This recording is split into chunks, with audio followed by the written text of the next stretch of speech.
We're doing it in 2 and 4, 6.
Ladies and gentlemen, Welcome to the graduation ceremony for graduates of the Faculty of Business and Hotel Management and the Graduate School of Management. In a few minutes, the graduation ceremony will commence. The procession of staff will enter first. After a brief pause, the university fanfares will announce the entry of the dais party. I will signal to you that you are to rise and remain standing until both the staff procession and the dais party are seated. Please do not stand until I ask you to. May I also remind you that flash photography is prohibited in this auditorium. For the mutual comfort and enjoyment of all members of the audience, the university requests your cooperation in observing this rule.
Minister for Public Works and Housing, the Honourable Raymond Connor, MLA, fellow members of the Council of Griffith University, Professor Roy Webb, Vice-Chancellor of Griffith University, Mr. Peter Hobart, Chairman of the Advisory Council of Griffith, of the Gold Coast College of Griffith University, other members of the Advisory Council, Professor Michael Irving, Pro-Vice Chancellor and Director of the College, special guest Mr. Graham Tucker, Mrs. Tucker and members of the Tucker family, Mr. Tucker, staff and students of the university, graduates, ladies and gentlemen. As Chancellor of Griffith University, it gives me great pleasure to welcome you all to this evening's graduation ceremony.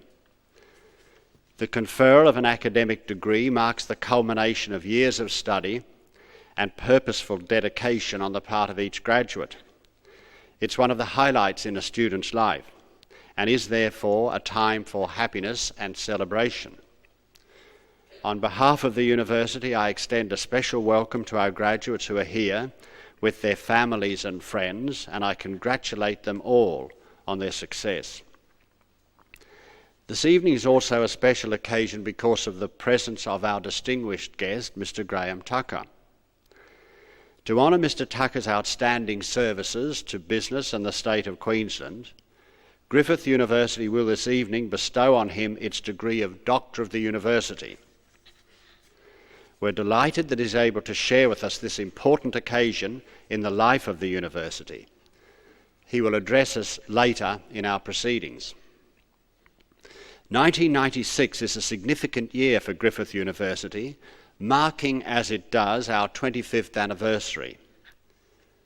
Throughout this anniversary year, members of the university community will have the opportunity to reflect on Griffith's past and join together in celebration of its many achievements. Since its establishment in 1971, Griffith has maintained what it believes is a unique vision and a distinctive mission in the pursuit of academic excellence and service to the community. The university's commitment to a collaborative and interdisciplinary approach in its teaching and research, and its progressive and innovative outlook have seen it chart an individual path in the higher education area. At Griffith, our degree courses are carefully structured to reflect constantly changing external trends and directions. The courses we pioneered in public policy and administration, environmental science, Asian relations, and technology management, to name a few, remain as examples of Griffith's innovation in course development. Today, the university enjoys a national reputation for excellence in many fields, and it's also one of Australia's fastest growing universities. There is great variety within Griffith University's multi-campus structure. We include the Queensland College of Art and the Queensland Conservatorium of Music together with our other campuses. It's remarkable when we consider that until comparatively recently, the original campus at Nathan stood alone. It was only in 1989 that we finalised the first formal arrangements which set us on our multi-campus path. But there's no doubt that we now have an impressive diversity. The Gold Coast campus is becoming an increasingly important part of Griffith University, and it has a very high growth rate, calling for substantial new construction to accommodate it. Additional buildings there are recently completed, planned or underway. Last year, the Link building was opened at the Gold Coast campus, making a great contribution as a focal point, providing amenities for staff and students.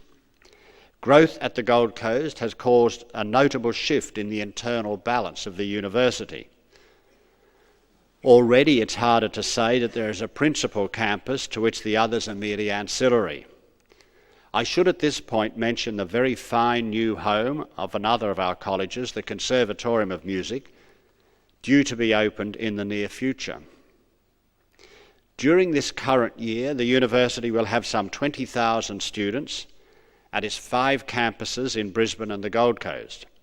You will probably know that a 6th campus is to be established at Meadowbrook in Logan City.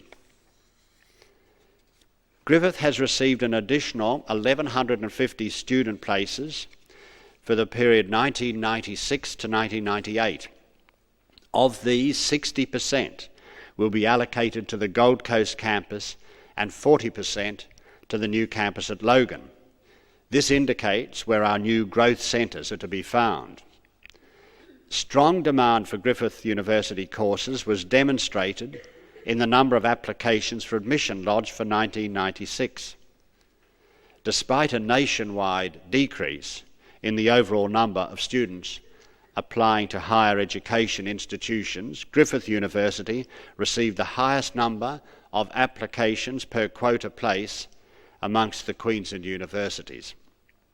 All faculties, colleges, divisions and campuses have contributed to the university's success, and all members of the university community are to be congratulated.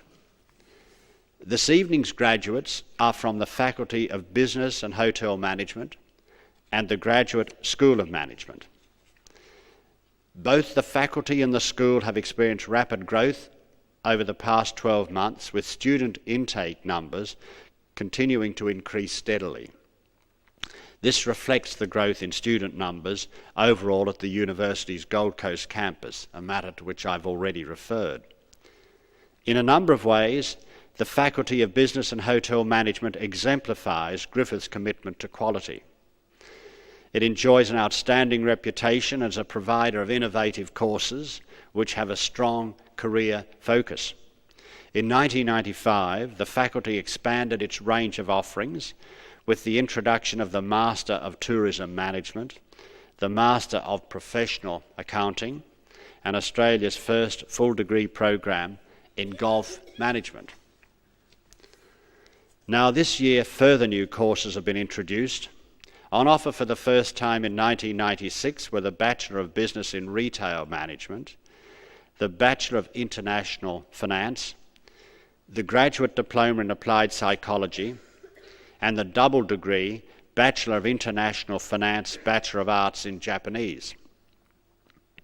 The faculty enhanced its research profile in 1995 with over $50,000 awarded in national competitive grants to support research work. Such grants indicate the standing of the faculty's work, and we congratulate it on its achievements.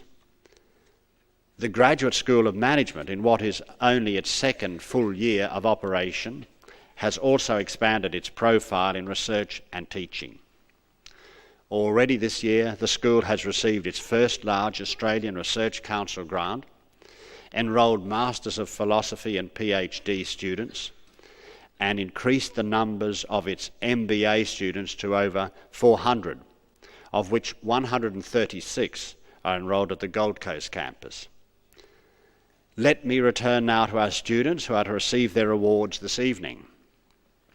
They have demonstrated their capacity, and as a result of their studies are now in command of significant skills. With these qualities, they possess what is needed to establish successful careers.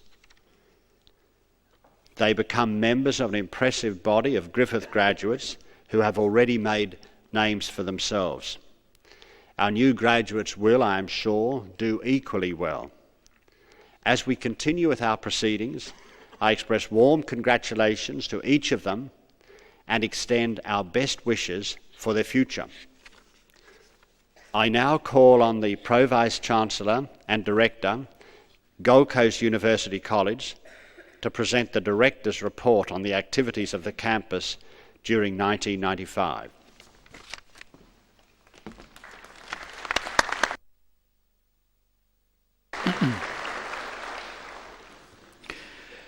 Chancellor, Vice-Chancellor, Chairman of the Advisory Council of Griffith University Gold Coast, distinguished guests, graduands, their families and friends.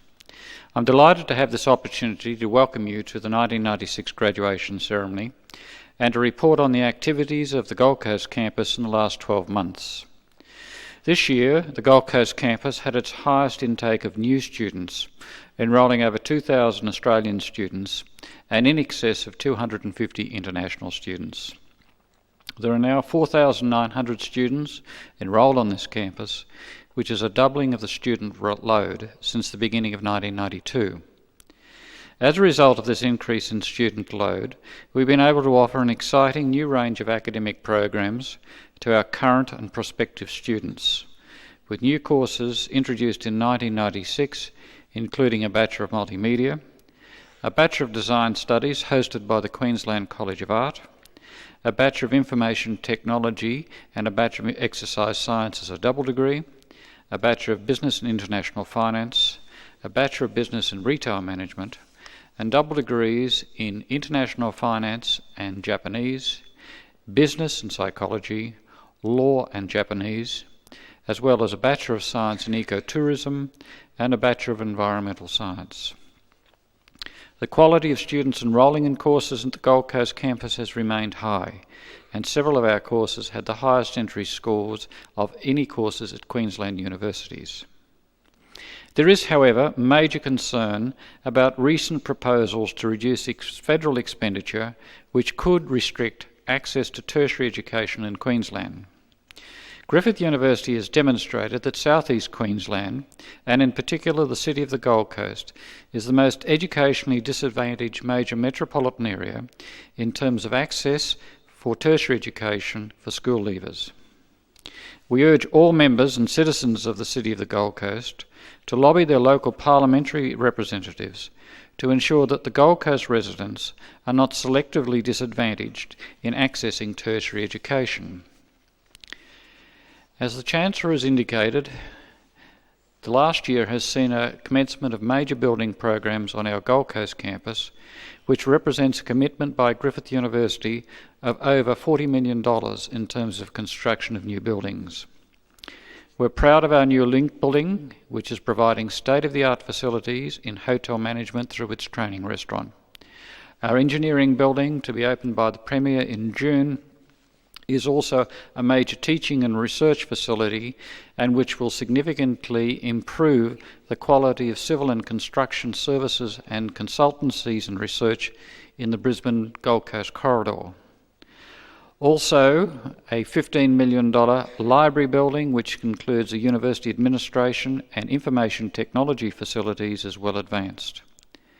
A visual arts building, a drama theatre, a new lecture theatre complex are all currently planned for completion by the start of the 1997 academic year. In addition, there will be major renovations to the existing buildings, including air conditioning of all buildings on the campus, and plans are being prepared for the development of a new academic building co-located with the current engineering and education buildings. The Griffith University Medical Centre at Southport was launched by the Vice-Chancellor on the 12th of April 1996. This centre will be the most advanced private university medical research centre in Queensland. Satellite medical centres are also planned to be established throughout the Gold Coast region, and these will greatly enhance the university's commitment to medical research. The Griffith University Medical Centre will also be a centre of teaching excellence for university students, general practitioners, medical specialists, dentists, nurses, and allied health professionals. Of great significance to the students of the Gold Coast campus are the plans by the Student Guild for the development of sporting facilities during 1996. We have been reassured by the new Queensland Government that it is very supportive of granting additional land to allow the campus to develop to its full potential in the years to come. 1995 has also been a milestone in many other ways for our Gold Coast campus. We've attracted outstanding academic staff, nationally and internationally, who wish to teach here and prosecute quality research at our Gold Coast campus. The combination of high-quality staff and high-quality students is resulting in a very exciting and dynamic university environment. The recent prizes and awards ceremony confirmed the strong Gold Coast community support for recognising academic excellence by our students, with a total value of donated prizes and scholarships exceeding $25,000. The awards, sponsored by 36 local organisations, are integral to the university's philosophy of providing professional qualifications for highly marketable graduates in consultation with major Australian employers. I'd also like to pay tribute to the commitment of our students who have performed well, not only academically, but in the sporting arena and in the community. We are proud of them and we applaud them in all of their activities. I encourage you all to join the Griffith University Gold Coast chapter of the alumni, because it's through the alumni that not only will you keep in touch with your fellow colleagues and the university, but I can assure you that the ties that you make through the alumni will serve you very well throughout all of the remainder of your professional careers.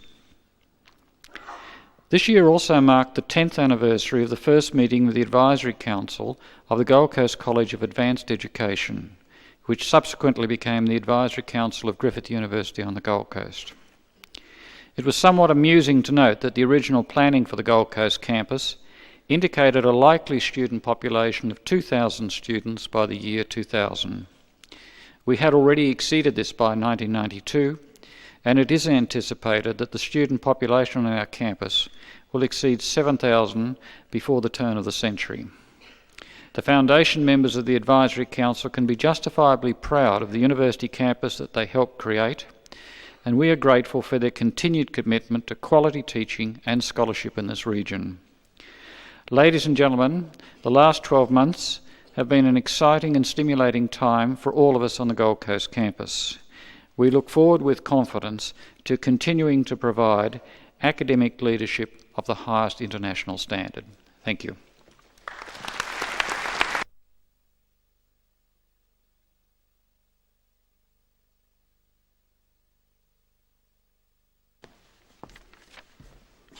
I now call on the Deans to present the graduates from their respective faculties who are to receive their awards at this ceremony.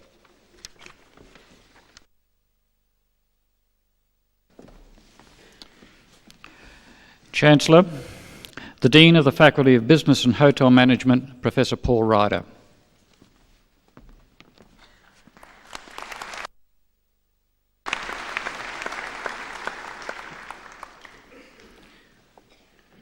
Chancellor, I present graduates who have been granted the Bachelor of Arts. Nikki Badley.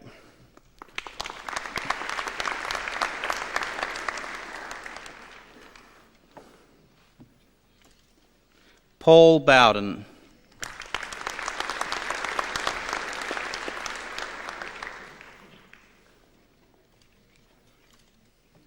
Kylie Chambers.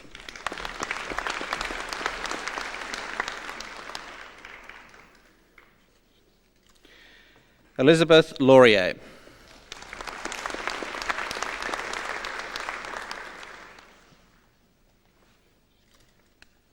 Angela Roberts.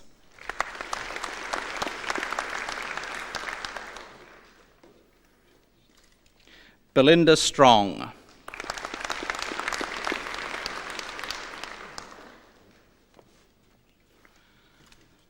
Rosalind Tate.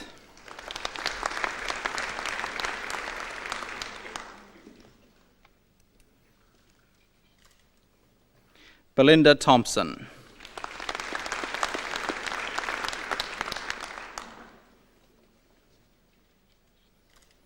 Jennifer Turner.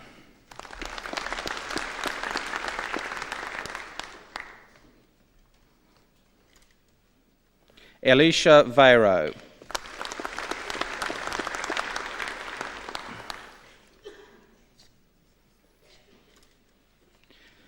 Chancellor, I present graduates who have been granted the Bachelor of Business.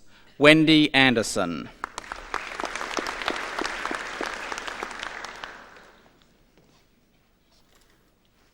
Christina Andanaros.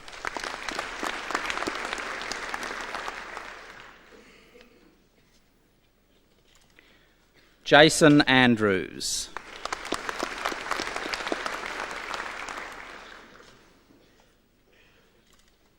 Christian Artho.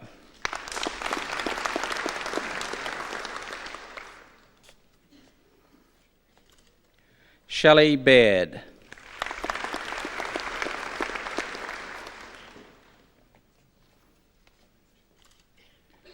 Bronwyn Ballantyne.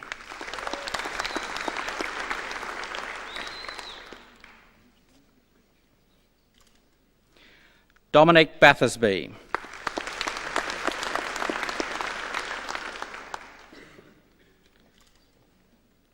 Laverne Belair.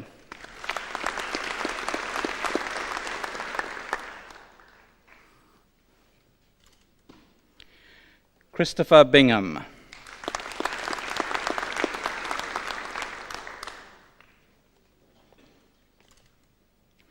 John Bishop.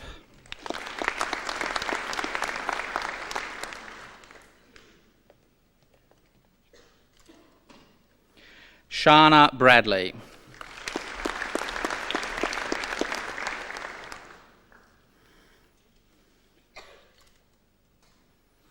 Martin Bree.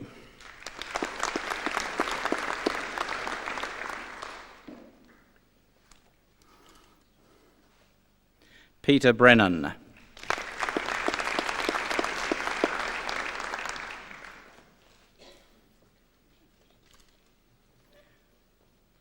Sally Brennan.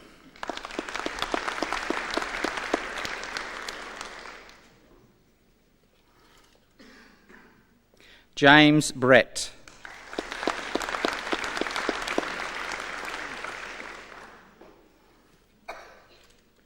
Lara Brimelow.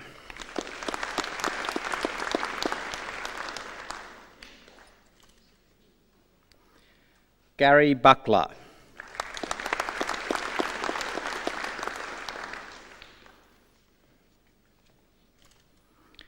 Andrew Burlington.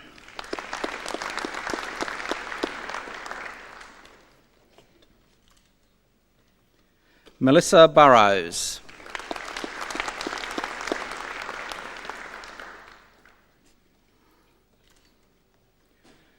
Gavin Carmont.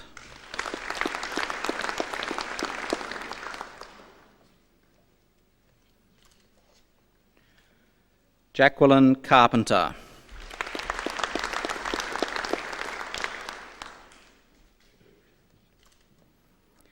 Colin Carrigan.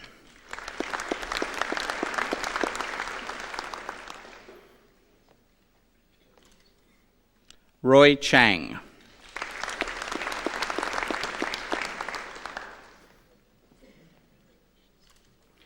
Louis Christopher.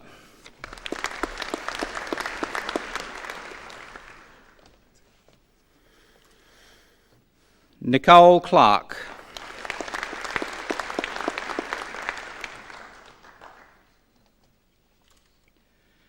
Megan Cleaver.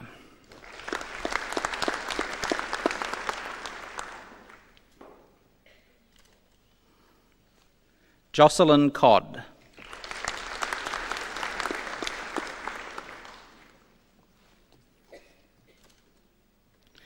Shane Courtney.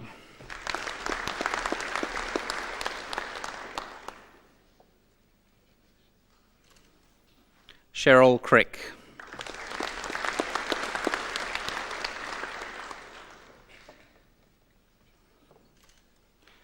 Michelle Crosby.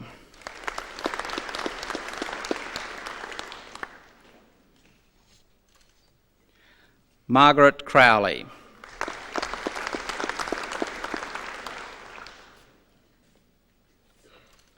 Chania Dallinger.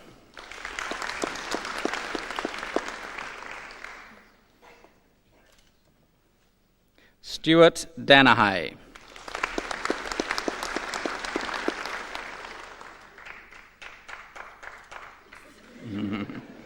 Douglas Dart.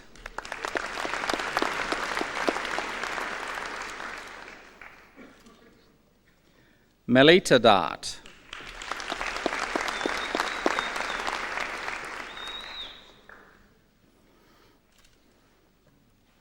Mark Dealey.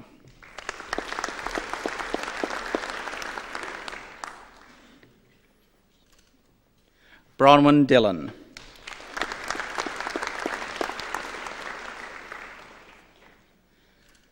Daniel Da Santo.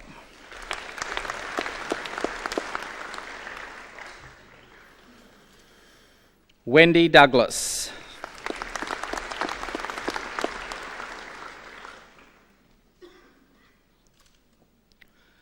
Anne-Marie Dufresne.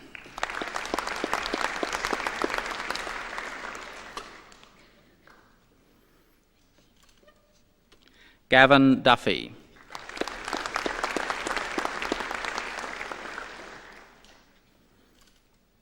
Lachlan Dyson.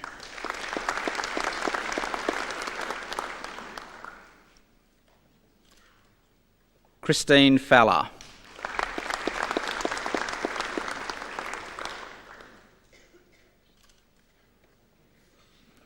Tracy Forno.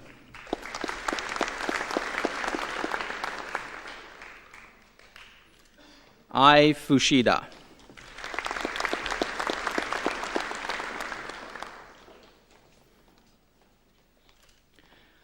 Loretta Gibbs.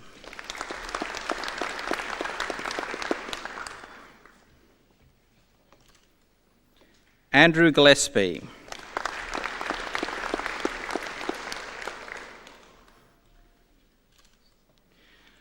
Gregory Greathead.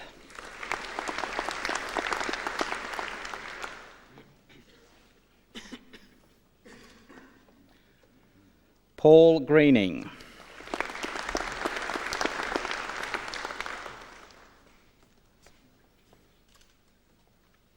Belinda Greenwood.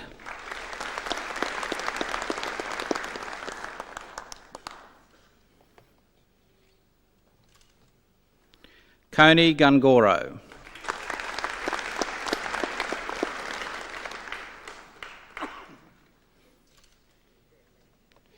Jonathan Hanahan.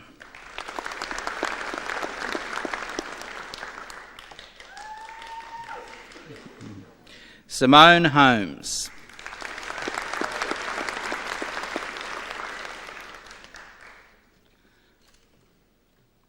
Melissa Hooper.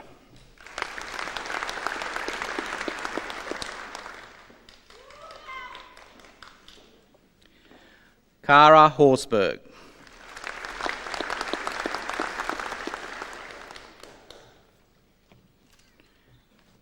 Kylie House.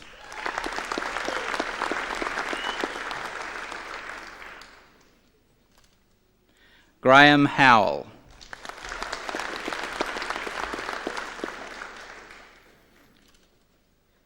Clint Hewitt.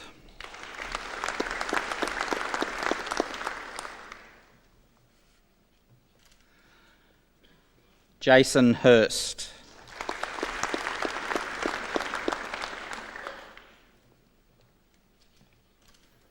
Narelle Hudson.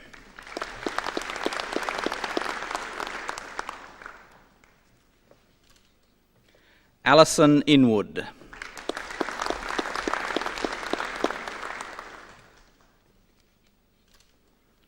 Greg Jackson.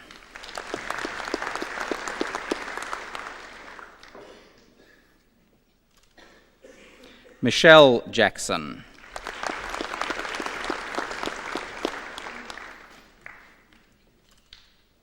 Jason Jansen.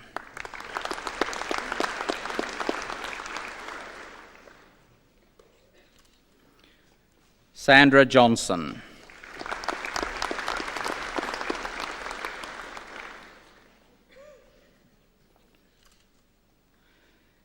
Tiong Kang.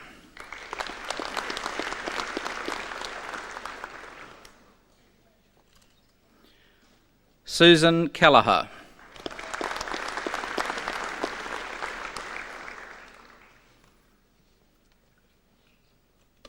Jason Kennedy.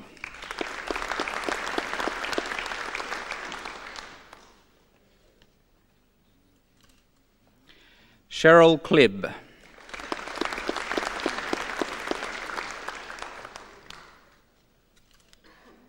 Kirsty Lake.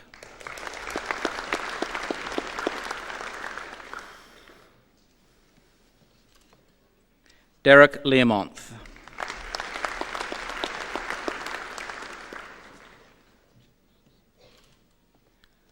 Duncan Lee.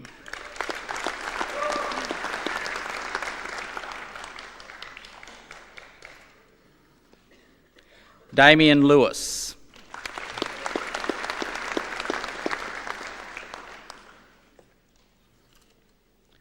Troy Lister.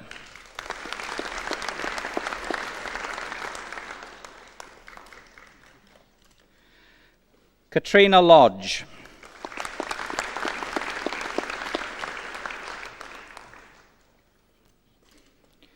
Michelle Mackenzie.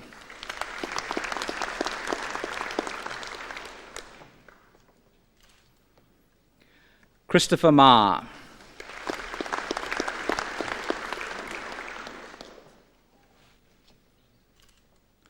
Campi Mamon.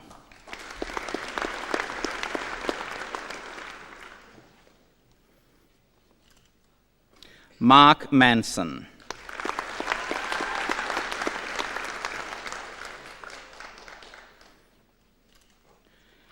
Angela Martin.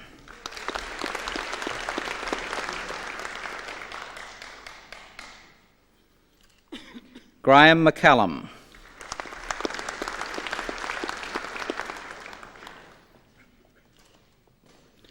Joanne McGinn.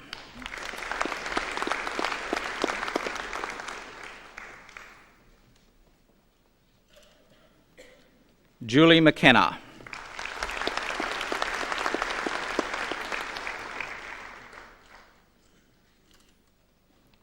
Cindy McLean.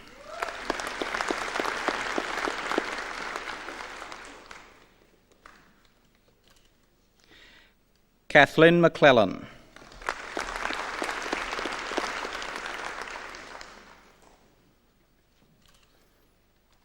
Josephine Miano.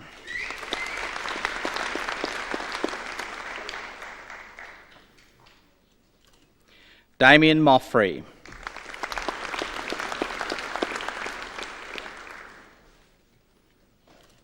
Leanne Mooney.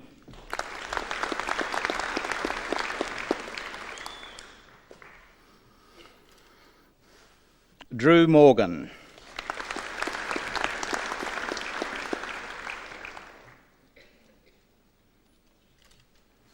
Leonora Morgan.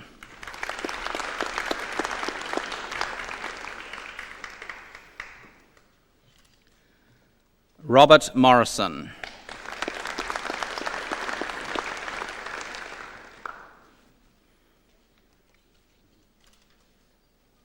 Joanne Mulcahy.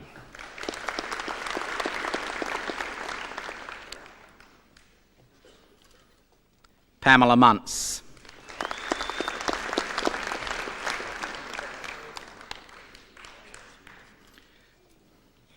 David Neve.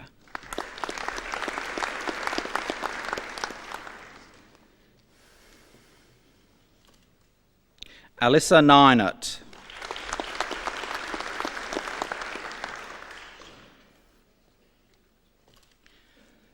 Peter Nicholson.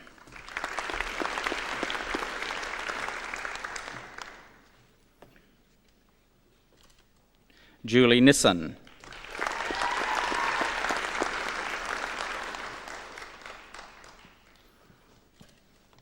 Peter Nolan.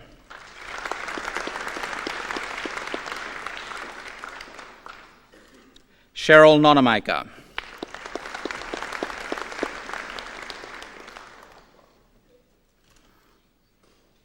Christine Normile.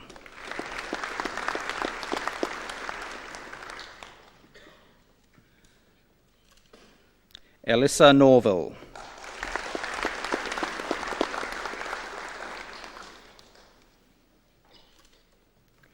Reena Natta Singh.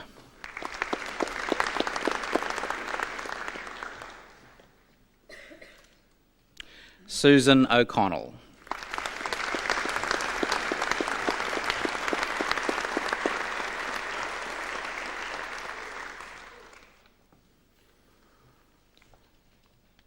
Matthew O'Connor.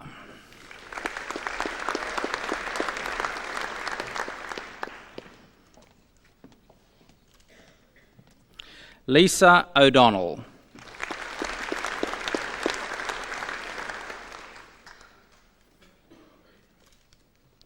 Sonia O'Donnell.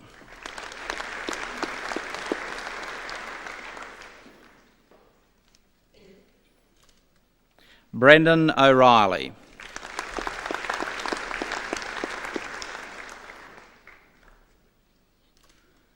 Kwok Ming On.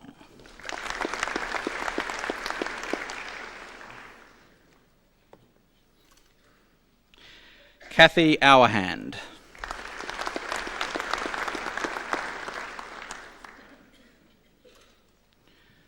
Justin Owen.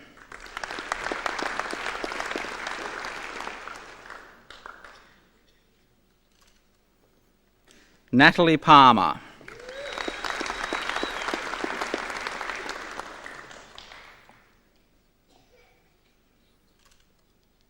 Naomi Pender.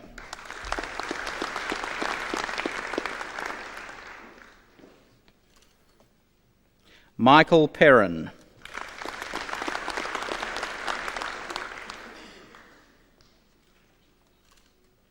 Ashley Pettit.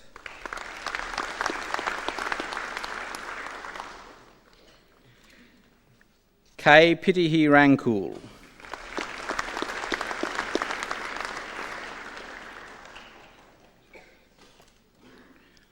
Linda Porter.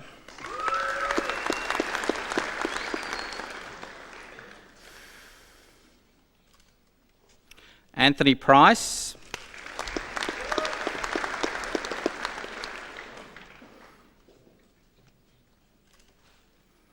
Emma Pryor.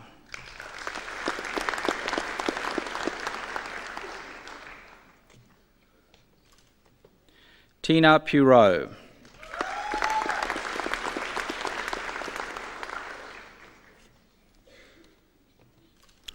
Anthony Restaino.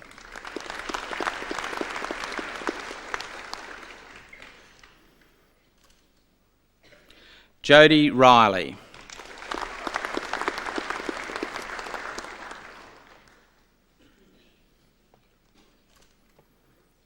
David Rivers.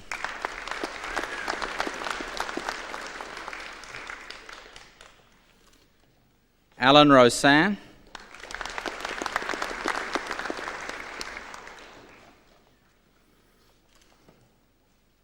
Jason Ryan.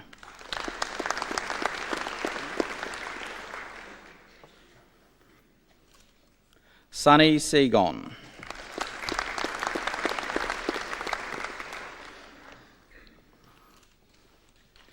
Tonya Sela.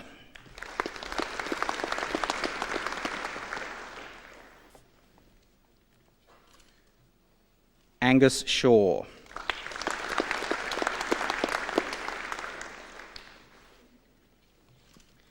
Inya Sivo.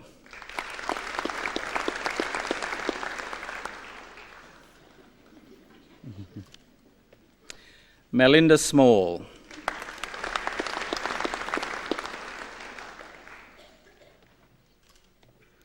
Tanya Smith.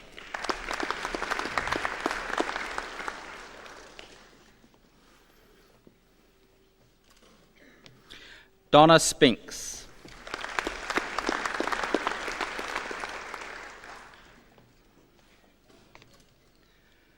Jeanette Stewart.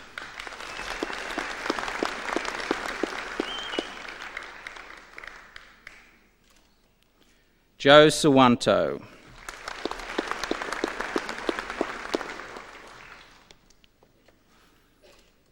Kunjapan Thumpy.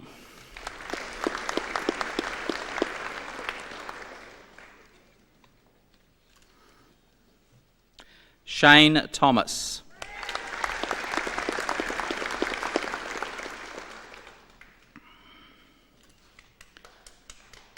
David Thompson.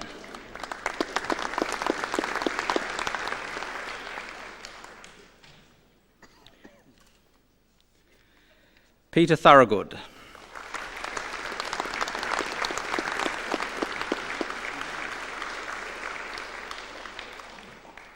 Janette Tilner.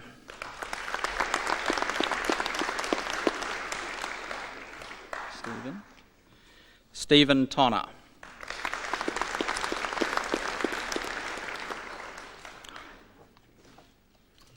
Linda Valmadre.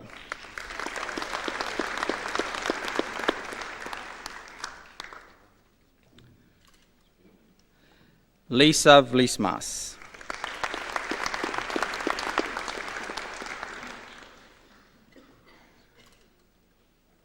Brett Wall.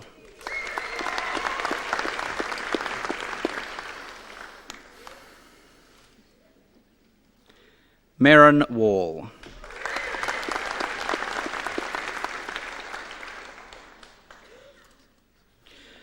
Mark Watkins.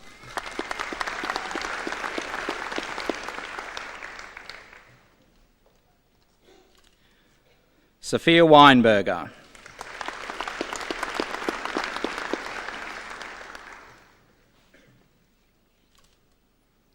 Rodney Whitney.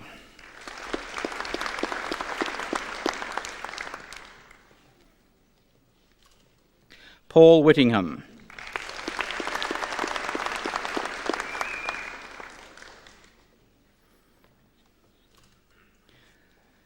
David Williams.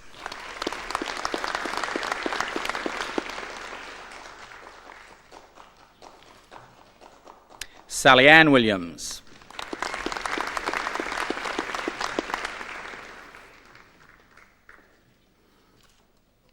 Matthew Winkle.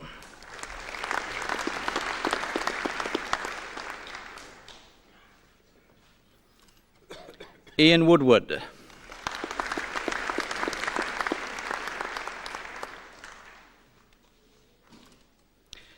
Diane Woolley.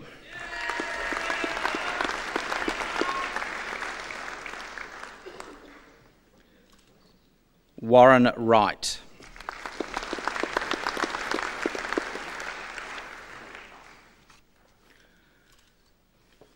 Chancellor, I present a graduate who has been granted the Bachelor of Business and Bachelor of Arts in Japanese, Cecilia Kruger.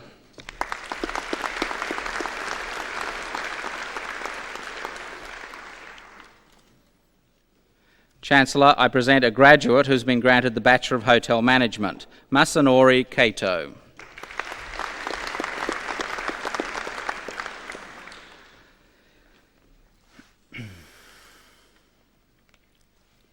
Chancellor, the Medal for Achievement in the Bachelor's Degree course may be awarded annually to the graduate with the highest academic achievement in the course. The medal is not awarded if there is no candidate of sufficient merit. Chancellor, I present the graduate who has been granted the Business Medal, Angela Martin.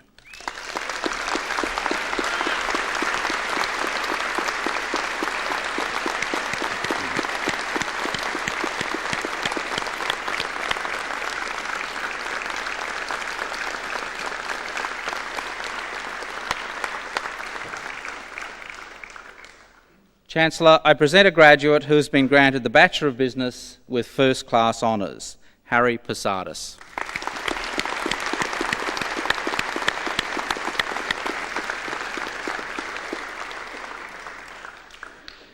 Chancellor, I present a graduate who has been granted the Master of Tourism Management, Si Wan Ham.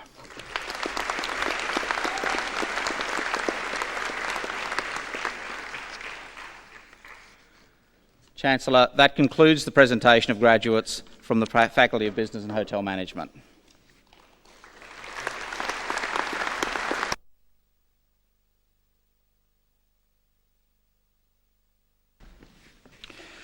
Chancellor, the Acting Director of the Graduate School of Management, Professor Ken Tucker.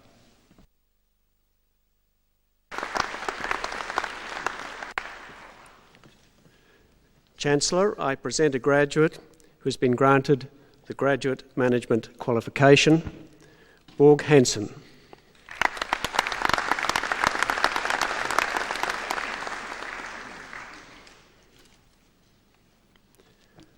Chancellor, I present graduates who have been granted the Master of Business Administration, Jerry Anway.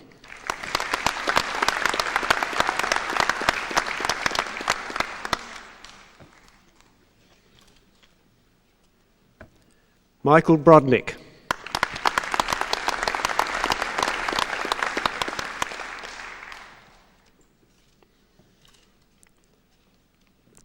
Ros Buasruang.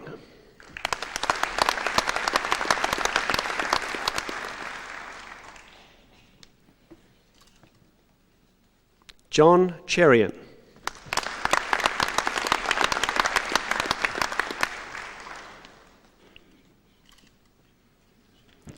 Malcolm Cummings.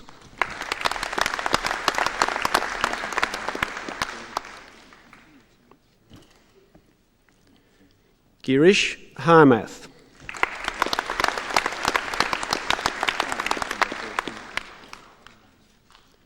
Puneet Jain.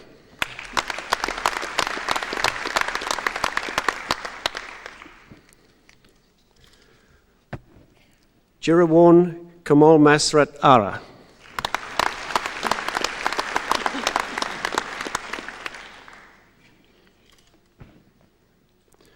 Prani Kwan Muang.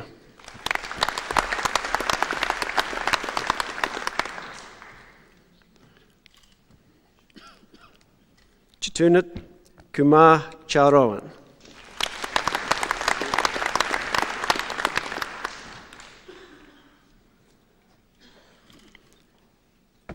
Damien Meredith.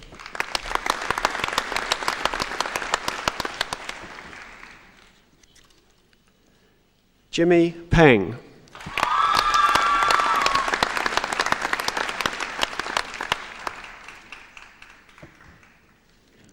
Carl Rodriguez.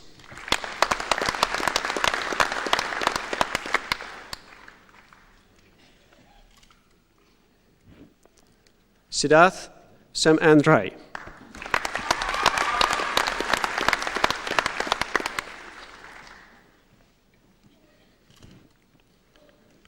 Rowan Samuel Corgat.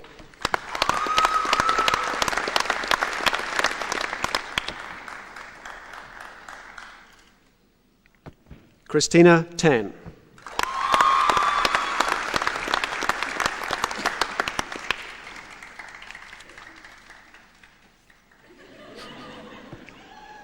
Chancellor, that concludes the presentation of graduates of the Graduate School of Management.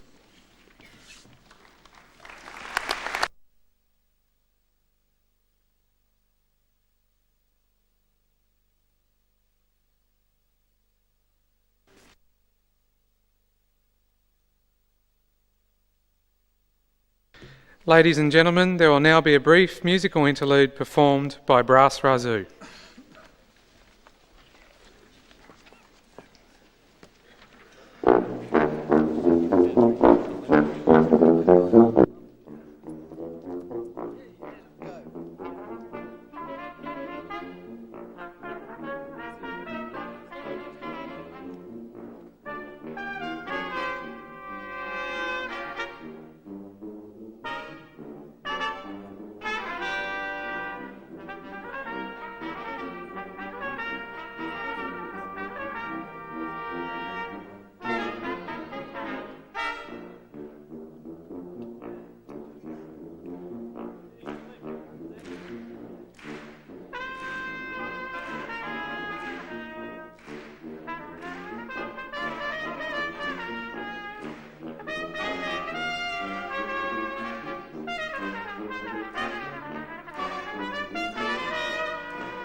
With the authority of the Council, I shall now confer the degree of Doctor of the University.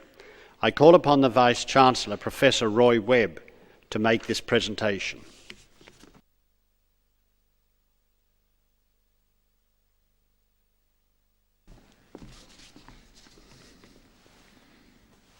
Chancellor, the Council of the University has resolved to award the degree of Doctor of the University to Mr. Graham Tucker, AO MBE.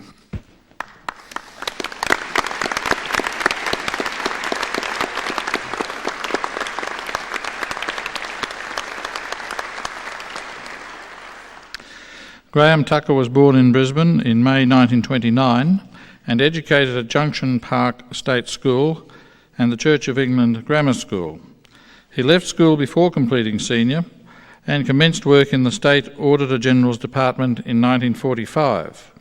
He continued with night studies, completing the examinations for local government auditing and for admission to the then Federal Institute of Accountants and the Chartered Institute of Secretaries. His business career started in 1948 when he left the Auditor General's Department to join the accounting firm Chas A. Clark & Son, now known as KPMG Pete Marwick. When he retired in June 1986 after almost 40 years' service, the firm practiced in 10 locations in Queensland, had over 100 partners Australia-wide and over 130 staff in Queensland. As a member of the firm's management committee for over 20 years, national chairman from 1970 to 1974, and senior partner in Queensland for 10 years, Graham Tucker played a key role in his firm's growth and development. His work as a practising accountant was highly acclaimed, particularly in relation to assisting companies experiencing financial difficulties. He was regarded as the foremost corporate reconstruction practitioner in Queensland, and was responsible for administering most of the major company failures for a period of 20 years. A number of these companies were traded back to profitability or their affairs rearranged so that jobs were retained for staff and creditors suffered no or minimal loss. Of particular significance was his engagement to provide special assistance to the state government, Treasury Department and Commission for Corporate Affairs during the 1970s Building Society crisis. Other outstanding contributions during his professional career included his many years of service on the Brisbane Chamber of Commerce, including a term as president from 1971 to 1973, as well as service on the Australian Chamber of Commerce as deputy president from 1970 to 1979. Over the last 20 years, Graham Tucker has established a reputation as one of the state's most respected businessmen. As a board member and director of an extraordinary number of private and public companies, he is without peer in terms of experience and breadth of industry coverage. His chairmanships include Suncorp, Queensland's largest financial institution, Stradbroke Ferries Proprietary Limited, the Merchant Bank, Graham and Company Limited, Hooker Corporation Limited, and DBF Holdings Proprietary Limited. He is also currently a director of Queensland Cement Limited, Bank of Queensland Limited, Securities Exchanges Guarantee Corporation Limited, and a deputy chairman of Evans Deakin Industries Limited. Past directorships have included such notable companies as the oil and gas producer Crusader Limited, Bunding Limited, which he rescued from liquidation, Australian Provincial Newspapers Limited, Carricks Limited, New Zealand Petroleum Company Limited and the Queensland Industry Development Corporation. Graham Tucker's work, however, has not been solely business-oriented.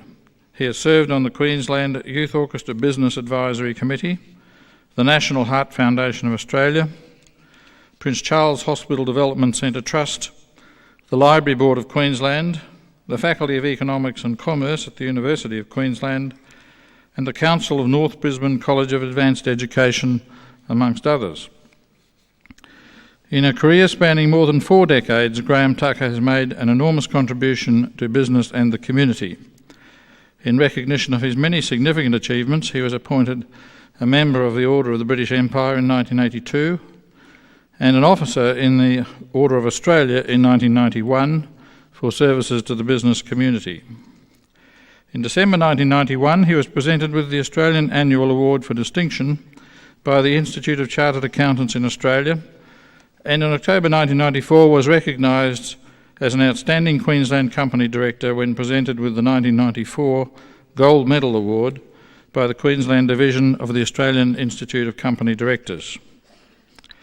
Graham Tucker has been described by his peers as a director of impeccable integrity and high ethics, with a rare combination of ability, drive, insight and foresight. He has a strong belief in the work ethic, which is reflected in his busy lifestyle, and is a strong advocate for business to create wealth and employment opportunities, especially for youth. Throughout his career, he has led by example.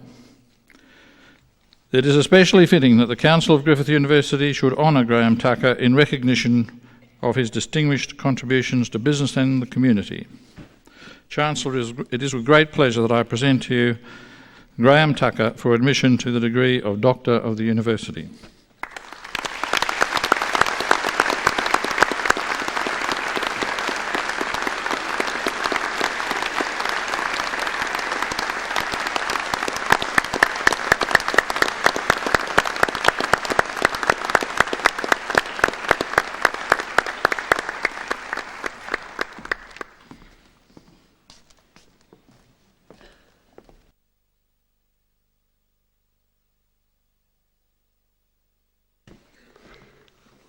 I now call upon Mr. Graham Tucker, AO, MBE, Doctor of the University, to deliver the occasional address.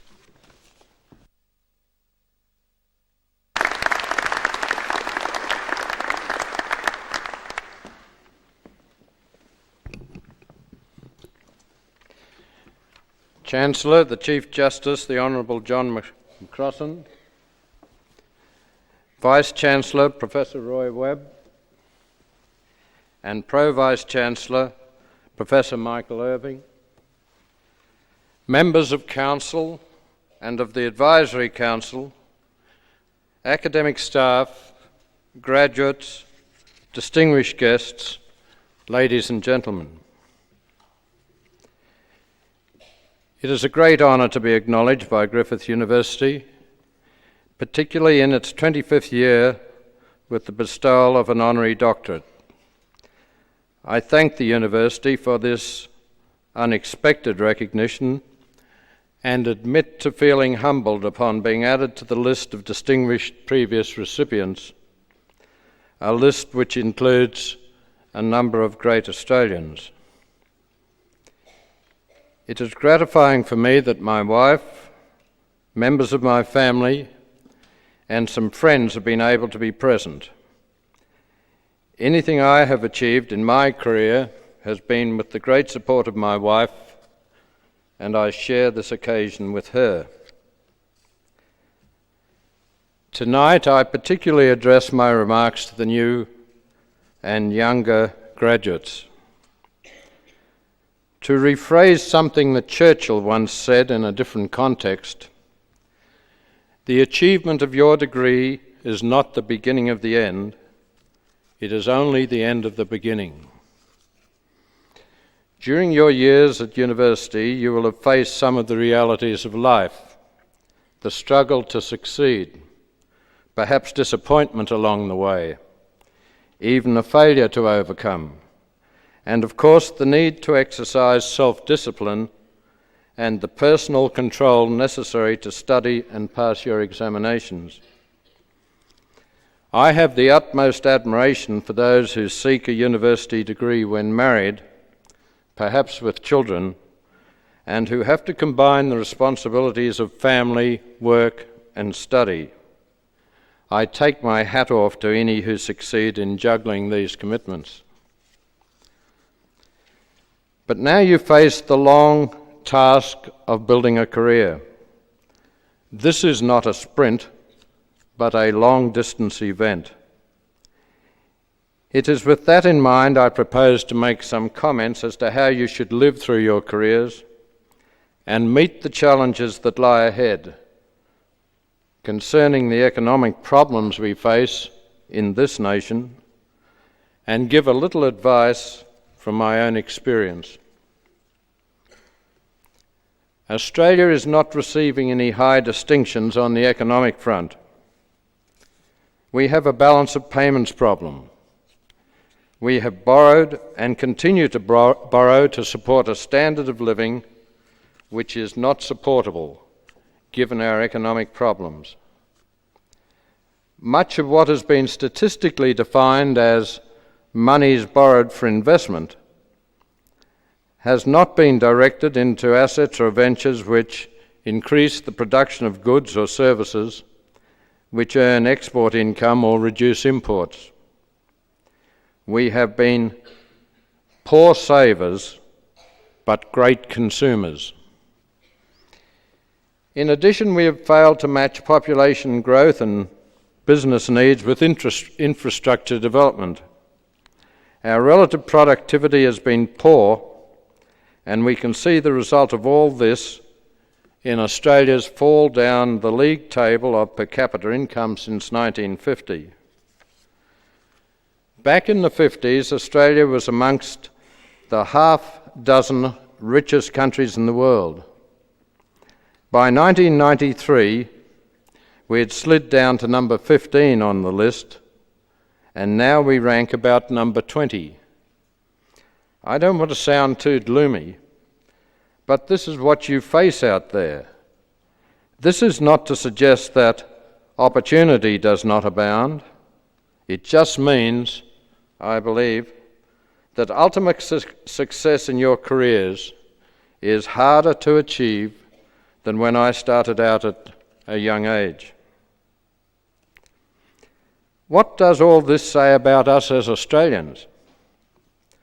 Does it reflect our desire to take out more than we are prepared to put in? Are we as a nation willing to tolerate this situation to the detriment of future generations? The harder question is, are we as individuals prepared to put in more, to be contributors, to correct this slide? There will be some pain to be borne by this nation if it is to regain some of its economic stature and to be better positioned to match it in this competitive world. But what can an individual do? Well, he or she can at least perform throughout a career to the best of what that person is capable. It is important to have a personal vision, to plan a career path, to have goals, and to remember to put something back along the way.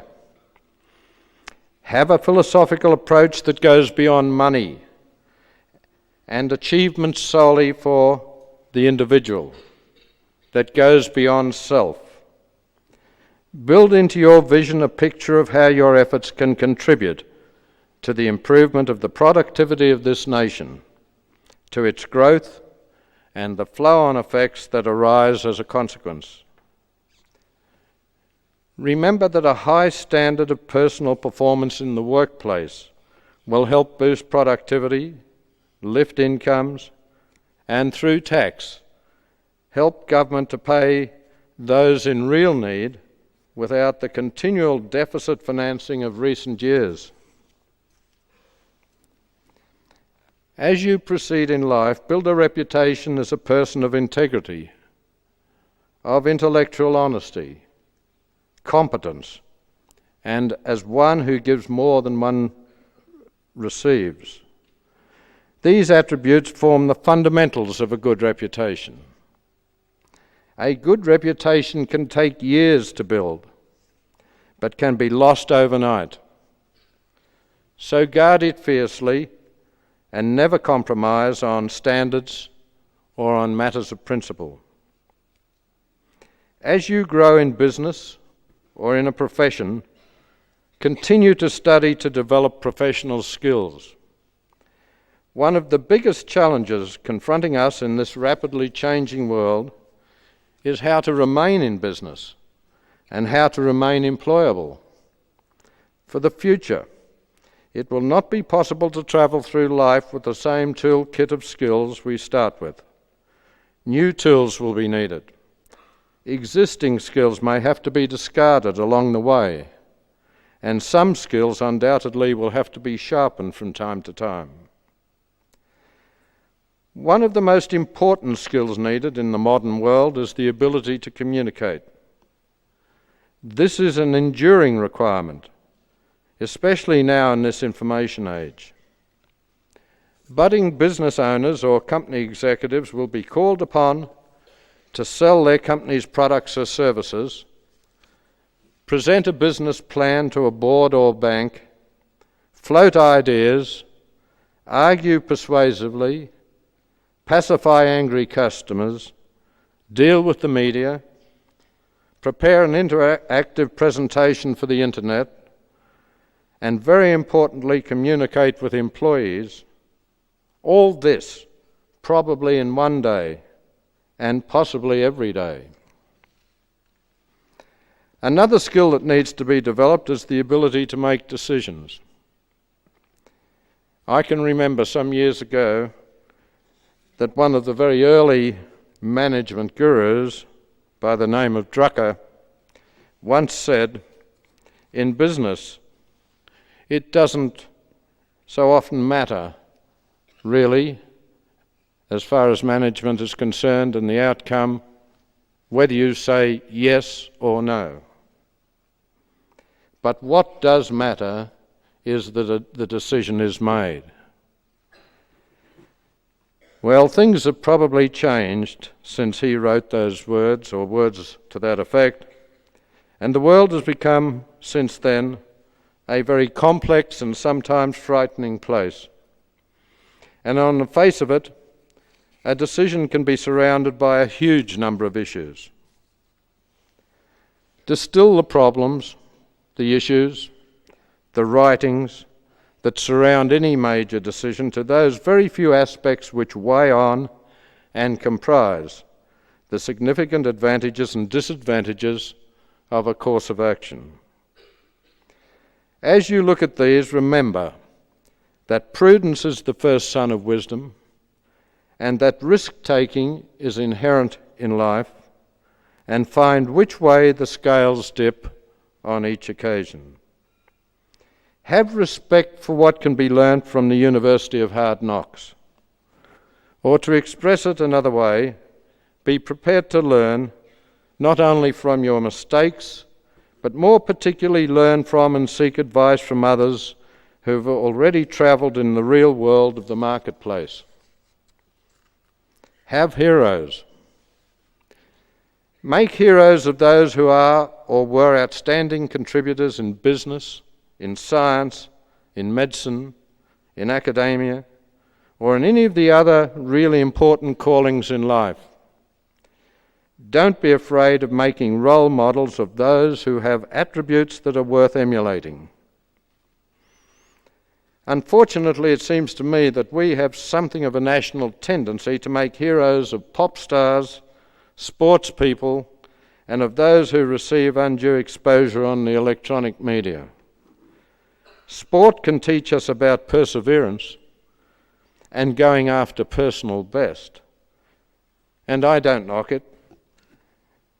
But I accept sport for what it is, and if it is enjoyed for the exercise and the pleasure it gives when we participate, or from the aspect of reasonable relaxation in leisure time. However, I am of the view that Australians should grant more respect to our higher achievers in the more important fields that affect us in life, and be less concerned about our prowess and record as a sporting nation.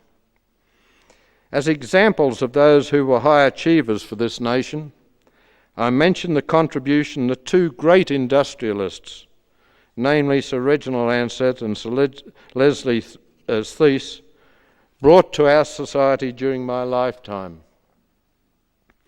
These were two men who single-handedly started small businesses, one a bus run and subsequently a one-plane operation, which then grew into a great national and now an international airline. The other commenced a small earth-moving and tree-pulling business which developed into a major coal mining company, and from which Sir Leslie Thies virtually single-handedly developed Australia's great coal exports with Japan. Try and ensure that you work for an organisation that provides products or services that are of top quality, that are value for money, and that meet real needs. You that can then be proud of what you do and feel that your efforts are truly worthwhile.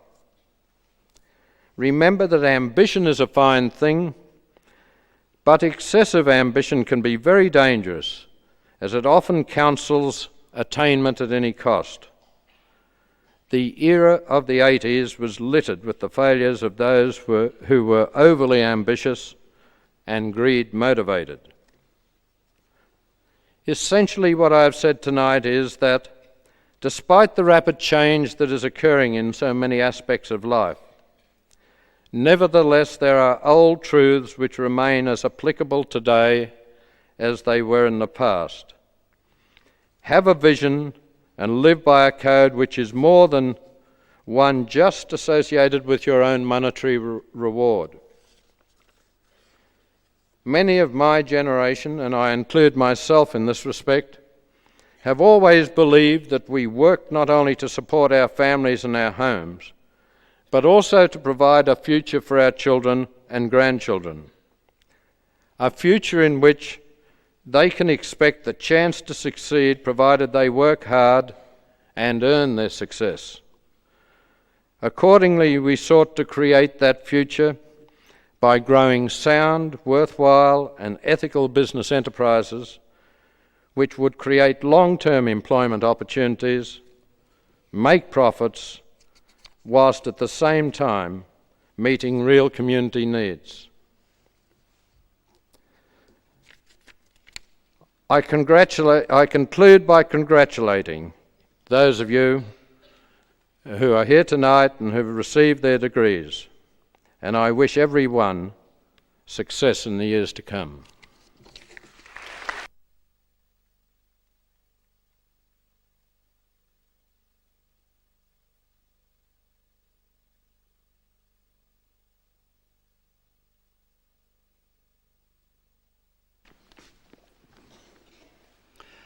Chancellor, Mr McCrossan, Vice-Chancellor Professor Webb, ladies and gentlemen, it gives me much pleasure to express a vote of thanks to our distinguished guest, Mr Graham Tucker, Doctor of the University, for his challenging and informative address this evening.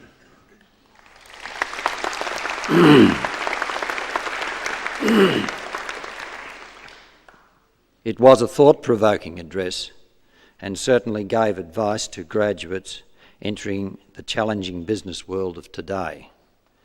Mr Tucker paid tribute to mature-age students who succeed in balancing work, family responsibility and study.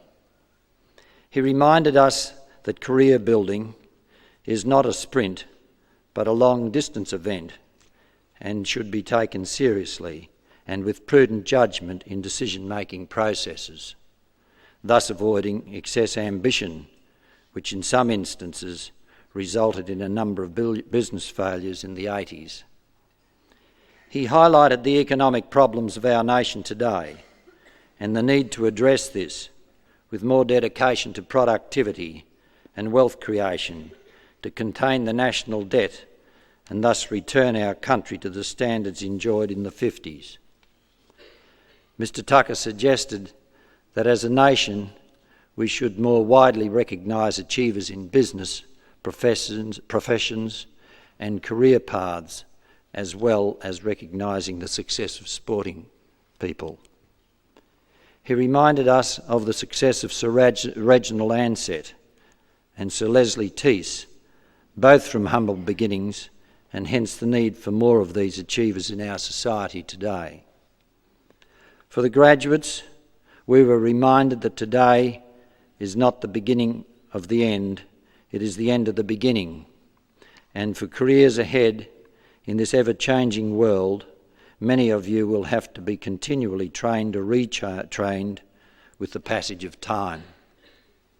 I believe we have been fortunate today in having Mr Tucker as a distinguished Queensland business leader to give us his illuminating address.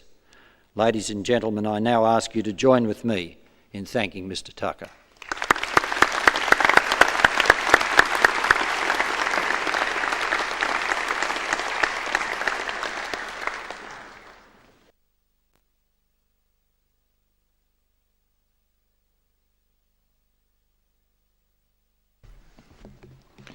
Ladies and gentlemen, the ceremony is now concluded. When the fanfares begin, please rise and remain standing as the dais party, the staff procession and the graduates retire.